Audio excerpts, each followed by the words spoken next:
검찰이 간첩사건 증거 조작 사건은 국정원 직원들이 조직적으로 저지른 것으로 최종 결론을 내리고 관련자를 추가 기소했습니다. 이 간첩 증거 위조의 책임자, 최고 윗선은 3급인 대공수사팀장이라고 결론 내린 건데요.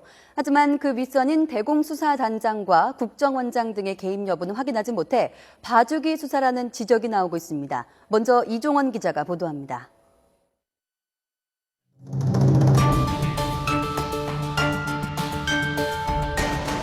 증거조작 의혹 사건의 국정원 최고 윗선으로 확인된 인물은 대공수사팀장이다. 검찰은 국정원 대공수사팀장 이모 처장이 증거조작을 주도한 국정원 최고 윗선으로 결론 내렸습니다. 당초 증거조작을 주도한 것으로 지목된 인물은 국정원 대공수사국 김모 과장과 권모 과장이었습니다. 이 처장은 김 과장의 지휘라인 바로 윗선으로 검찰 수사 결과 문서 위조 전반에 대해 보고를 받은 것으로 확인됐습니다. 하지만 검찰은 이 처장의 직속 상관인 대공수사단장과 남재준 국정원장 등에 대한 개입 여부는 밝히지 못했습니다. 이 처장에겐 김 과장 기소 당시와 마찬가지로 모의 증거 위조와 허위 공문서 작성, 사문서 위조 등의 혐의가 적용됐습니다.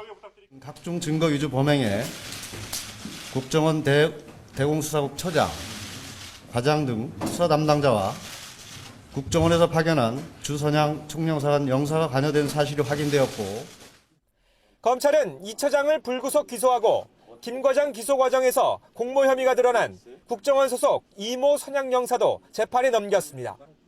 이 영사는 김 과장 등의 지시를 받아 허위 영사 확인서를 작성한 혐의 등을 받고 있습니다. 하지만 검찰은 자살을 기도한 뒤 병원 치료를 받고 있는 권 과장은 병원 치료가 끝날 때까지 기소 중지하기로 했습니다. 이와 함께 간첩사건 수사와 재판을 담당했던 검사 2명에 대해선 증거가 위조된 걸 사전에 알았다고 볼 근거가 없다며 무혐의 처분했습니다. 수사 결과 발표 직후 김진태 검찰총장은 긴급 간부회의를 열고 검찰이 위조 문건을 증거로 제출해 사법 절차에 혼선을 초래한 데 대해 깊은 유감을 표명한다고 밝혔습니다. 대검찰청은 증거가 제출되는 과정에서 확인을 소홀히한 책임을 물어 당시 담당 검사 2명을 포함해 결제 라인에 있던 검사들에 대해 감찰에 착수했습니다. YTN 이종원입니다.